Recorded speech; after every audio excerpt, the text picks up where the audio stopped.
Yo mga idol, kumusta po kayo? Yan, so mapapansin nyo po rito ay nagbutas po tayo dito sa ating hollow blocks. So bakit ba natin to binubutasan mga idol?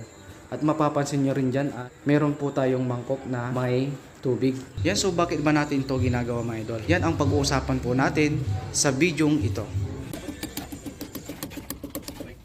Yan, so ang purpose ng ating pagbubutas dito sa ating pader mga idol, yan. So ginagawa po natin yan para makuha po natin kagad yung kapal ng ating palitada. At dito naman sa mangkok na may tubig, ginagawa po natin yan para mas mapabilis po yung pag-steady ng ating hulog.